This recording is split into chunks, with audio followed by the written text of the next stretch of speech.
The joke that changed everything. The hall was filled with laughter.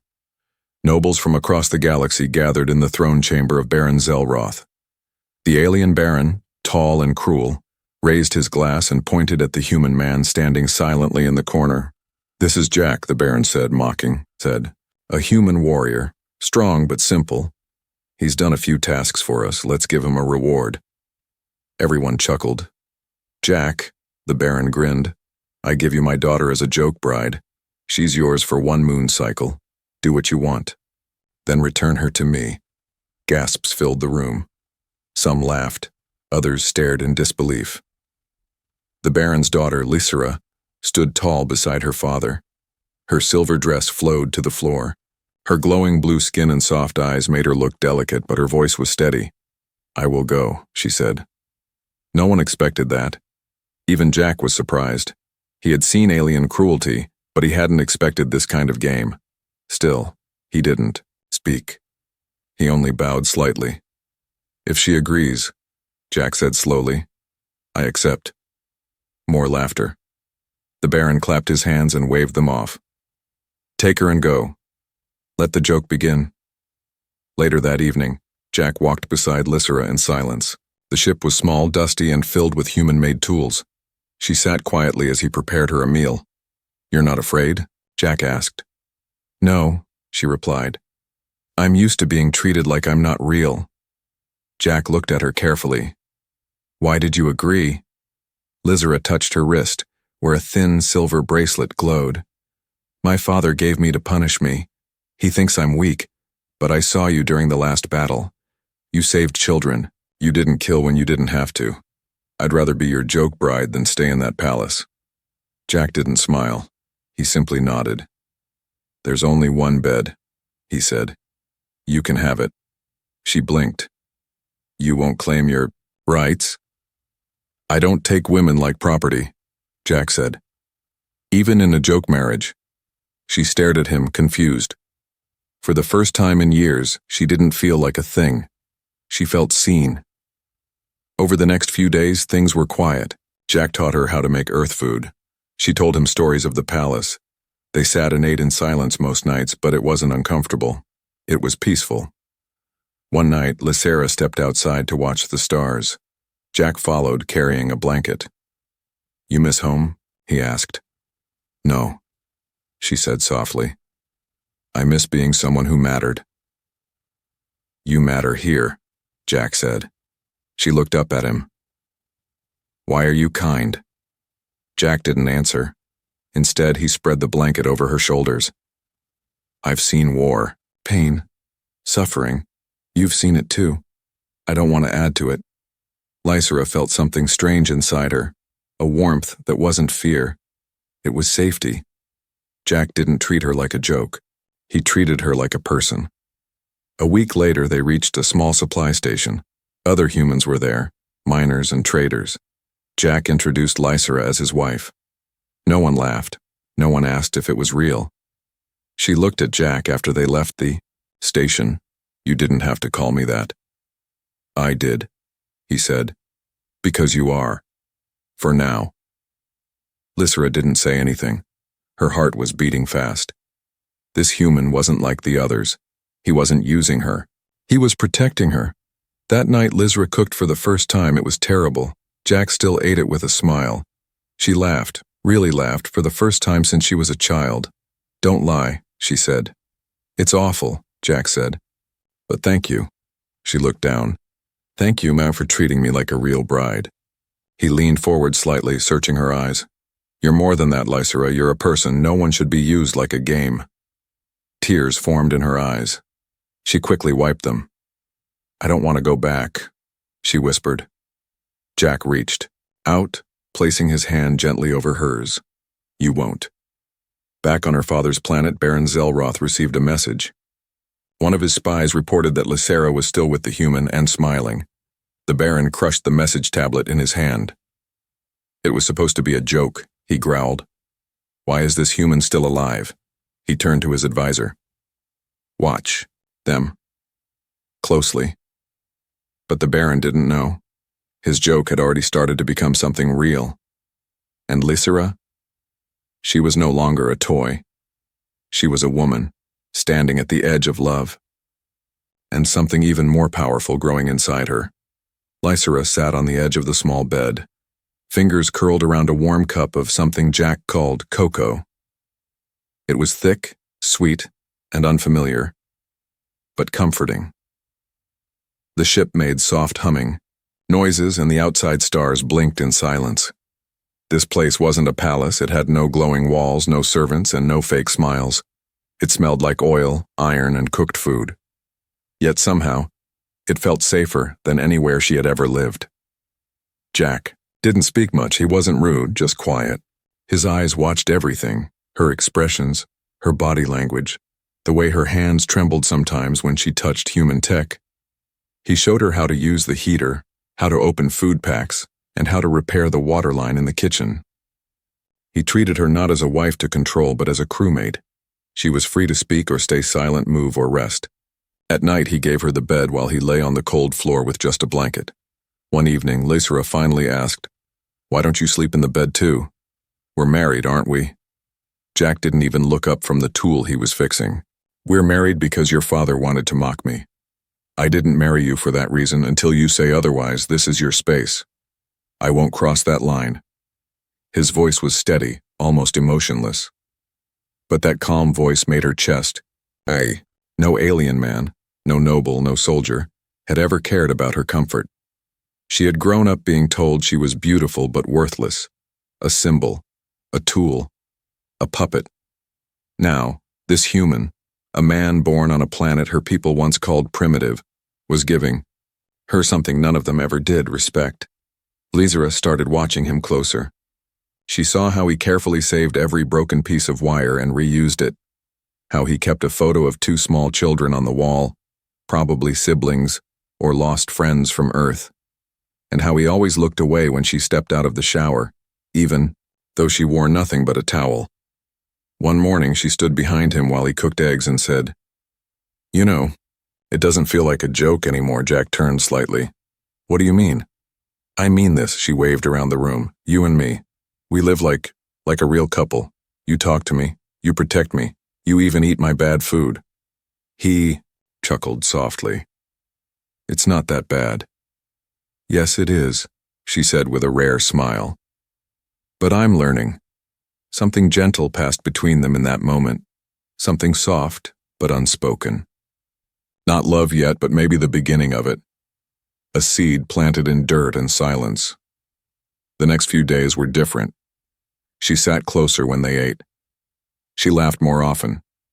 One night she helped him fix the engine and her hand brushed his. Neither pulled away. Later, when the storm raged outside the station window and lightning crashed in the dark void, she ran from her room and sat beside him on the floor. He looked at her concerned. "Scared?" "Not scared," she whispered. "Just lonely." She leaned against him. He didn't move. She rested her head on his shoulder. He stayed still as stone, but she could hear his heartbeat change. Steady, then fast, then steady again. She fell asleep like that. For the first time, she wasn't cold. The next morning, Jack made coffee. He didn't speak about the night before. Neither did she. But everything between them had shifted. Then came the message. It blinked red on the console. A delivery drone had returned from the outpost nearby with supplies and a data chip. Jack inserted it into the console. A hologram flickered. Baron Zelroth's face appeared. Cold, disgusted. "Human," the Baron's voice echoed. "I heard my daughter still lives with you. You may play this game a little longer, but remember, she belongs to me." The joke. And soon, the message ended. Silence. Lysera stared at the screen, her fists clenched. "I'm not going back," she said. Jack looked at her, calm but serious. "I won't let him take you."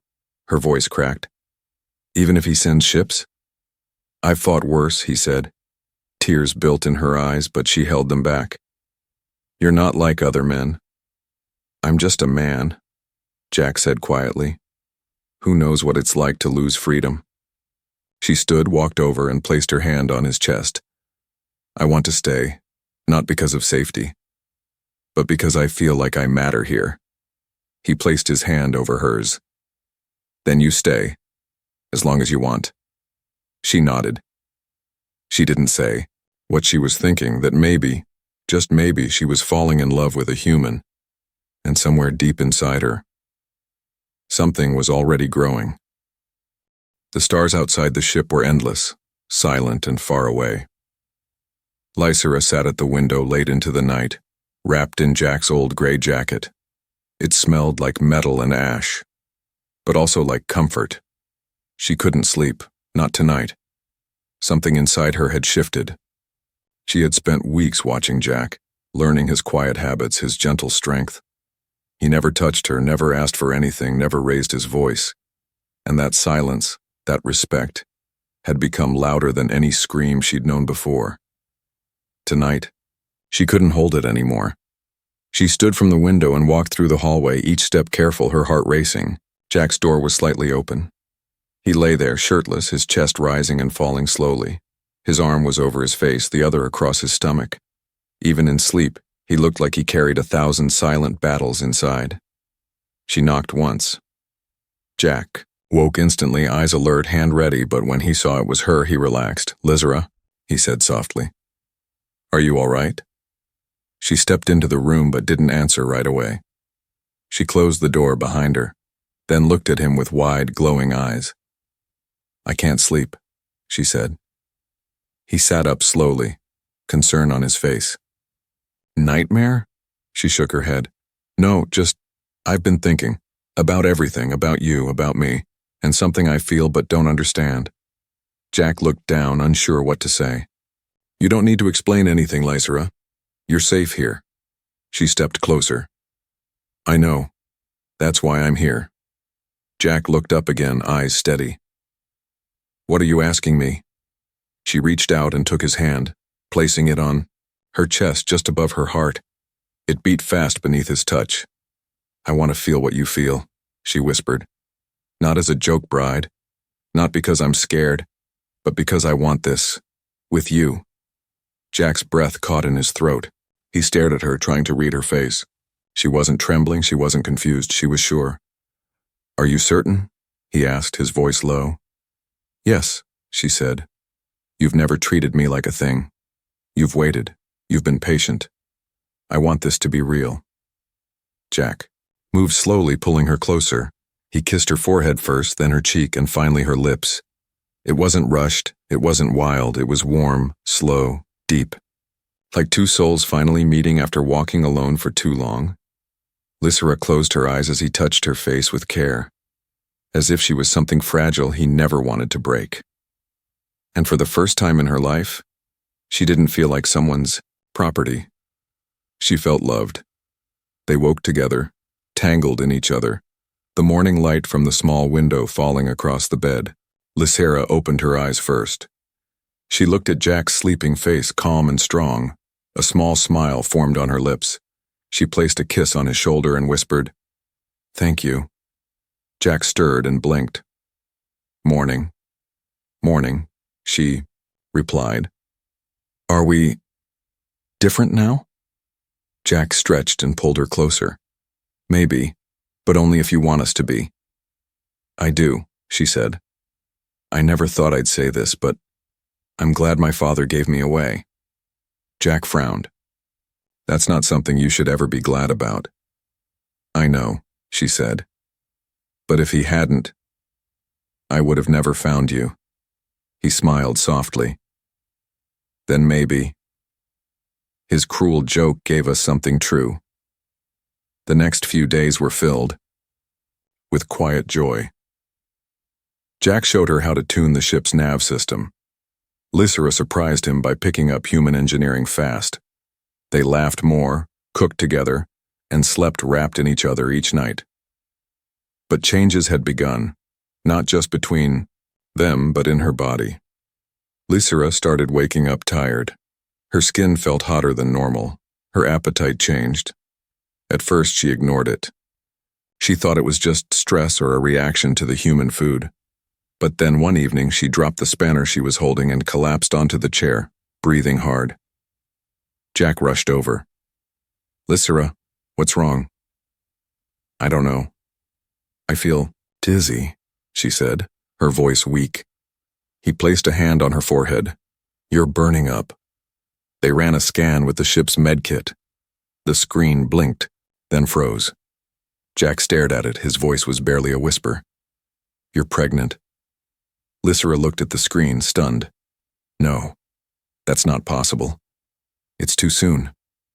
Jack sat down slowly. It says you're already weeks in. Maybe. Hybrid pregnancies are faster.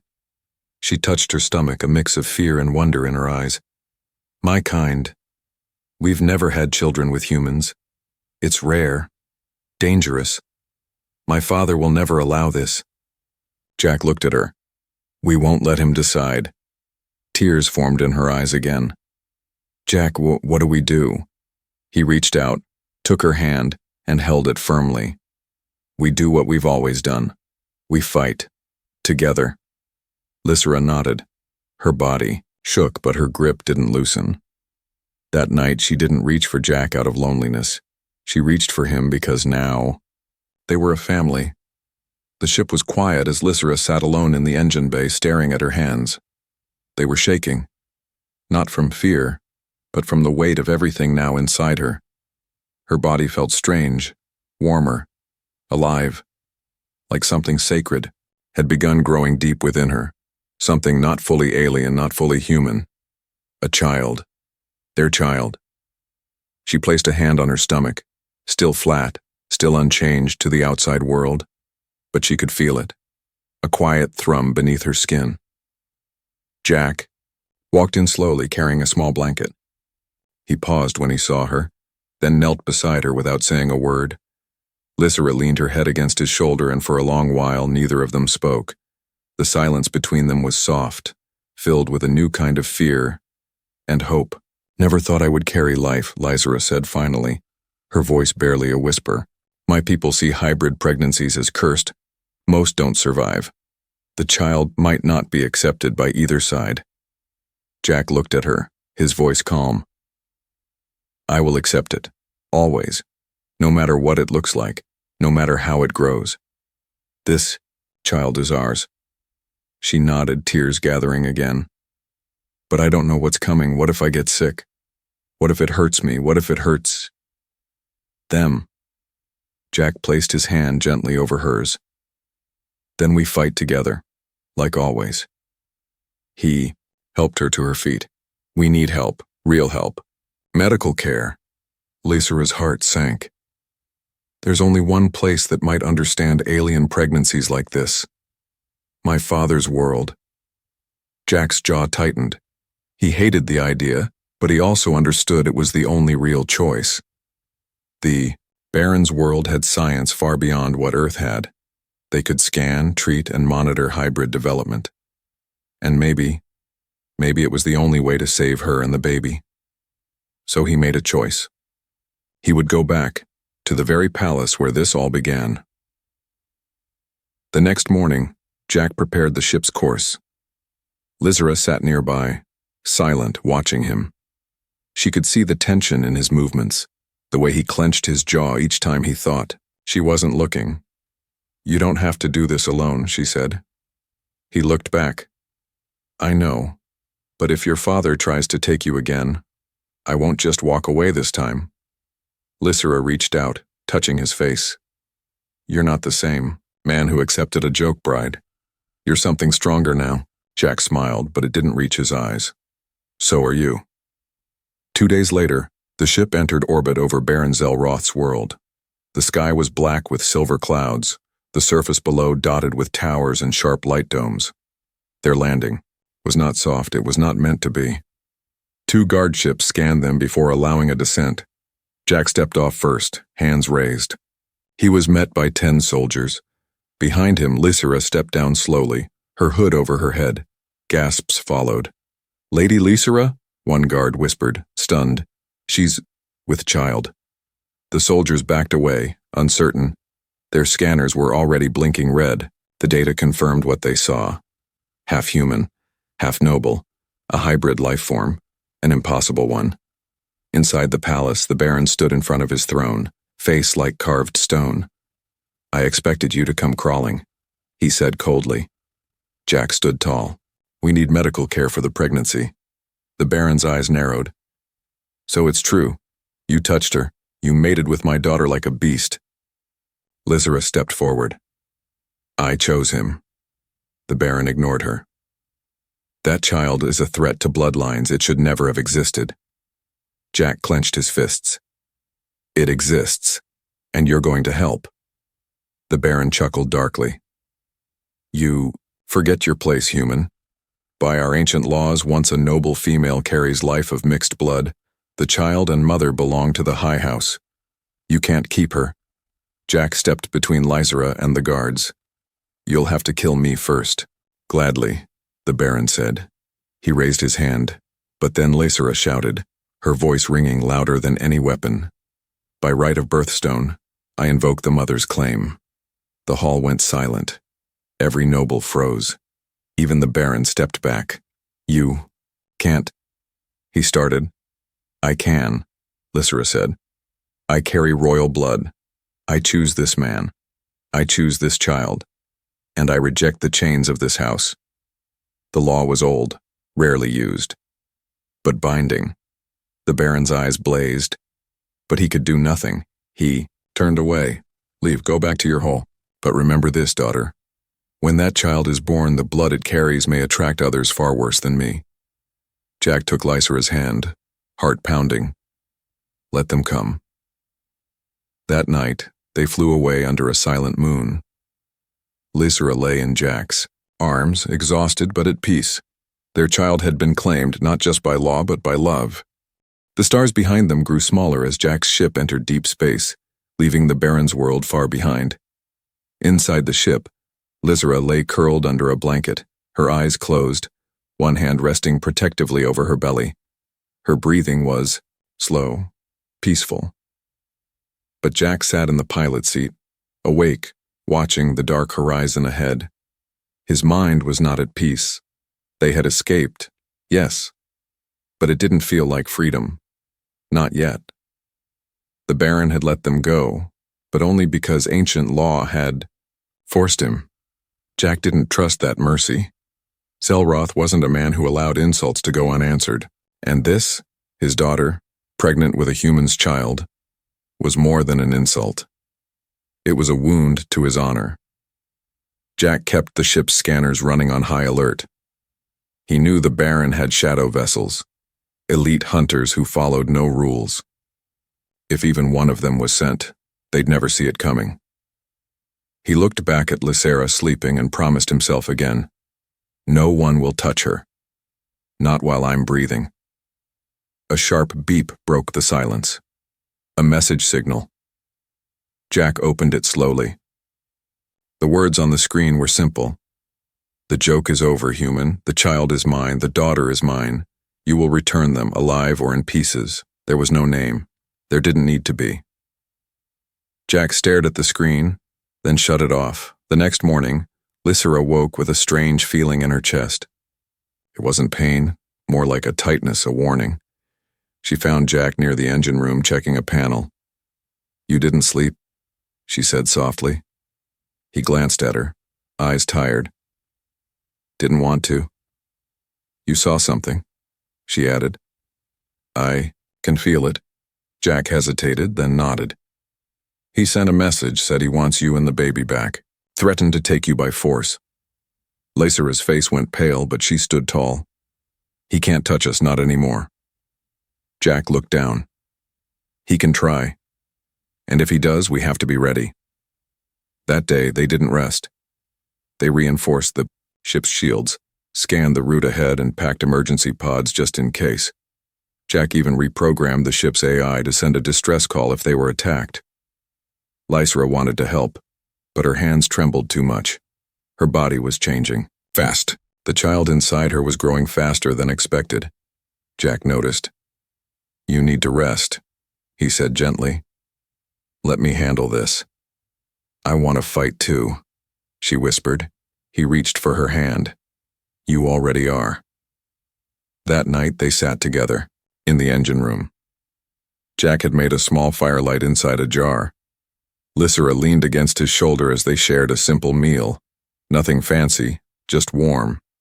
He spoke first. "Do you regret it?" he asked. "Us. This child." She looked at him like he was mad.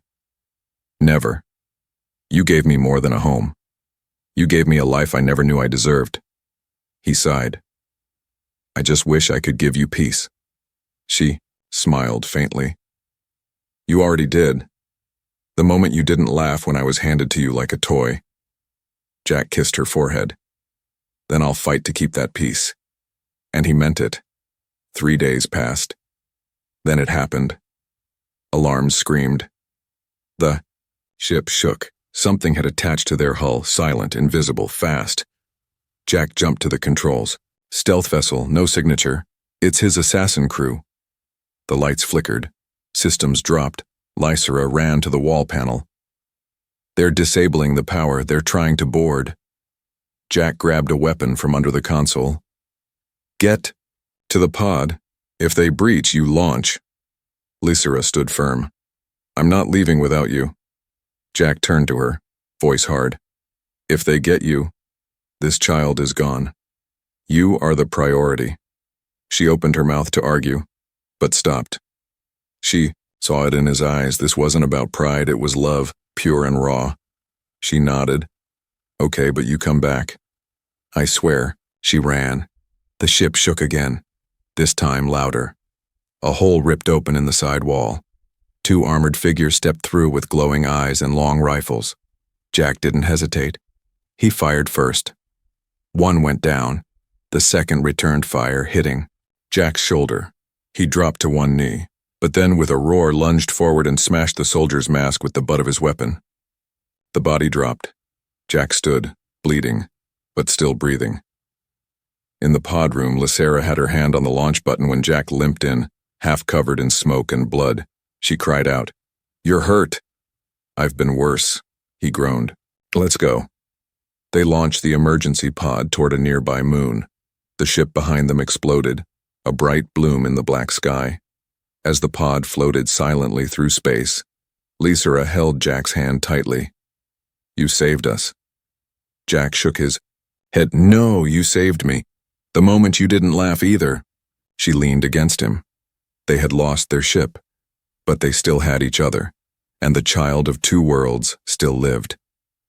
The escape pod landed hard on the icy moon, its surface cracked and lifeless. Smoke rose from the dented metal shell as the door hissed open. Jack stumbled out first, holding his bleeding shoulder, then turned to help Lysera. She stepped out slowly, both hands protectively cradling her stomach. The cold bit into her skin, but she didn't complain. The baby moved, inside her, small but strong. It was still alive. That was all that mattered. Jack looked around. No cities, no signals, just frozen cliffs and silence. They were alone, but safe. For now, he built a fire using scraps from the pod. Lysera sat wrapped in thermal cloth while Jack patched up his wound with trembling hands. His face was pale, and the gash in his shoulder looked deep. "You need rest," she said softly. "I will, after I know we're not being tracked," Jack replied.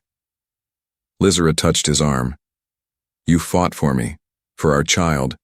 You almost died." Jack met her gaze. "I would do it again and again. I don't care if your father sends 1,000 soldiers. I will not give you up." She leaned closer. "And I will not run anymore." They stayed like that, close together, under the wide, alien sky. By morning, the cold had crept deeper into Jack's wound. His body burned with fever. He tried to stand, but fell back against the icy wall. Lysera rushed to him, tears in her eyes. "I need to get help," she whispered. "But there's no one here, no signal." She opened the emergency beacon but hesitated. Activating it could call friendly ships, or enemies. But she had no choice. Jack was dying. She pressed the button. Hours passed. Jack drifted in and out of sleep, his skin growing colder. Lysera sat beside him, whispering stories about Earth and stars and the strange names of human food. She hoped her voice would keep him tethered to life. Then, finally, a ship appeared. It was not from her father. It was a civilian trade vessel responding to the distress beacon. The captain, a gray-haired woman from Mars, took them aboard without asking questions. She saw Lysera's swollen belly, Jack's wounded body, and said only one thing. "You're safe now." Inside the medical bay, Jack was treated. Lysera stood beside him every moment. When he finally opened his eyes again, she smiled through tears. "You didn't die," she whispered. "Couldn't leave you alone with a half-finished house," he mumbled. She laughed softly. "We don't even have a house." "Then I better live long enough to build one." 2 weeks later, they arrived at a human settlement on the edge of the neutral zone, an old farming colony surrounded by dust fields and sky.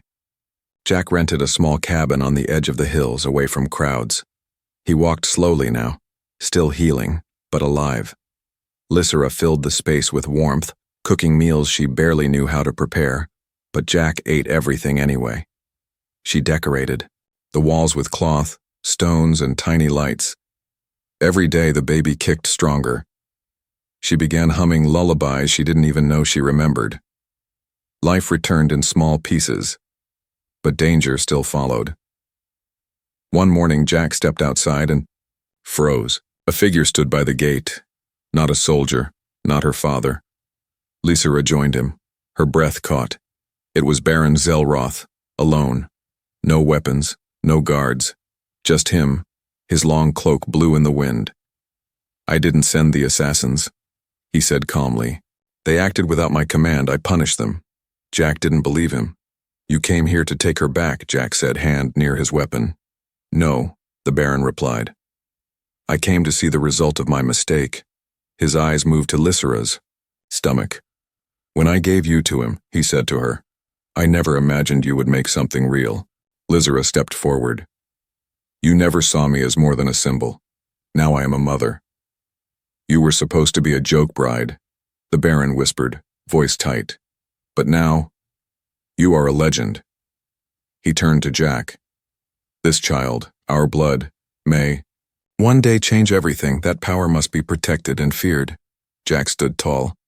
"It will be loved, that's enough." The Baron didn't argue, he stepped back. "When the child is born, send word. I will not take them, but I will watch from afar." Then he turned and walked into the fog.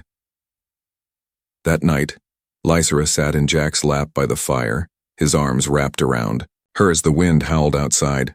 Her head rested on his chest. "He didn't try to fight," she whispered. "He's afraid," Jack said. "Of what?" Jack looked down at her belly. "Of what love created." She closed her eyes. They had fought, through cruelty, war, bloodlines, and betrayal, and still they stood together, not because of a joke but because of choice. The wind outside their small cabin had softened. The snow that once fell in biting storms now melted gently against the glass. Spring was coming to the edge of the neutral zone, and with it came new life. Inside, Jack paced the room, sweat on, his brow, his hands trembling. But it wasn't from fear of battle this time. It was something far scarier, for a man who had faced alien beasts, burning skies, and noble armies. Lysera was in labor. She lay on a bed of soft blankets, gripping his hand tightly. Her face was pale, her breathing sharp. A kind old healer from the colony sat at her side, whispering encouragement. There were no fancy machines here, no advanced alien tools, just warmth, cloth, boiled water, and hope. Jack had never felt so helpless. He had fought to protect Lysera with blood and strength, but now she fought alone with nothing but her own will. Hours passed. Lysera screamed, then fell silent, and then, suddenly, there was a sound. Not a war cry, not an alarm, a baby's cry. Soft. Real. Alive. Jack's legs nearly gave out. The healer smiled and placed the small, wriggling child in Lysera's arms. The baby was unlike any being they'd seen. Skin pale like moonlight, eyes deep hazel with silver sparks, a soft tuft of black hair, and tiny fingers that reached for her mother's face. Lysera was crying. Silent tears, full of peace. Jack dropped to his knees beside her. "She's perfect," Lysera whispered. Jack placed his hand on the baby's back. The child curled toward him, warm and trusting. "Our daughter," he said quietly. "A child of two worlds." "No," Lysera said, looking into Jack's eyes. "A child of love." They named her Sana, which meant peace in Lysera's ancient tongue. And peace is exactly what she brought. Each day after her birth was a little brighter. Jack built furniture from old scrap, turning their cabin into a home. Lysera planted seeds around the edge of the house, watching green life slowly return to the frozen soil. At night, they would sit by the fire with baby Sana curled against Lysera's chest, as Jack read stories from Earth books. Sometimes Lysera would hum lullabies, some human, some alien. Sana listened to them both with wide, curious eyes. She was calm, quiet, always watching. Even at just a few weeks old, she seemed to understand things no child should. "She sees everything," Lysera said once. "Like she already knows this world will not be easy." Jack kissed their daughter's forehead. "Then we'll make it easier. For her." One day, a ship appeared above the valley.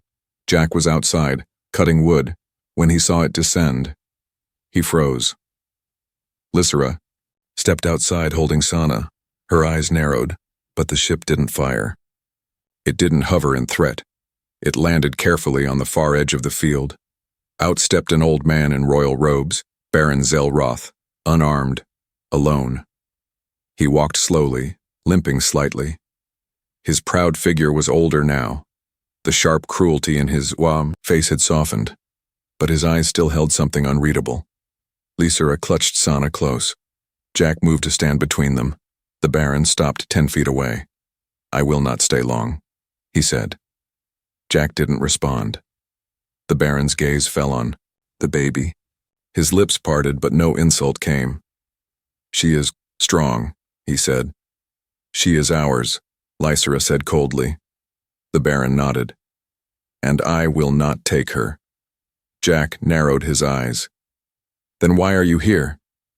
The Baron looked at Lysera. "To say that I was wrong. I thought love was weakness. I thought blood was everything. But your strength, your child, has made me wonder." He reached into his coat and pulled out a small, glowing crystal. "This is a name stone," he explained. "It is placed in the Hall of Records. I have written her name in it. Sana, daughter of Lysera, born by her will, not mine. Let history know." He dropped it gently to the earth and turned to leave. "You could have killed us," Lysera said behind him. "I tried," he replied without turning back. "And I failed." He paused. "This child will one day be greater than all of us.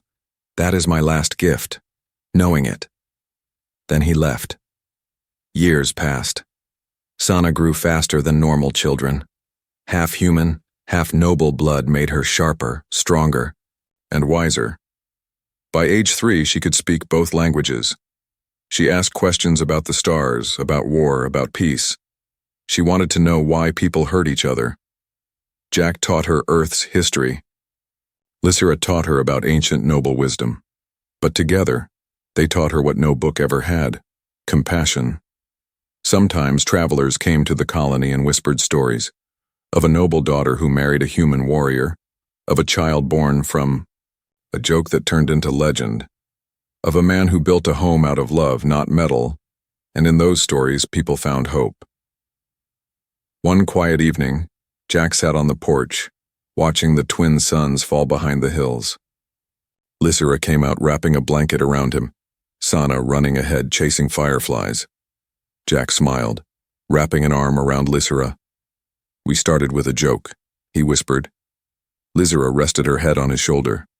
"No," she said gently. "We started with a choice, and the stars above them, so silent and far, seemed to glow just a little warmer.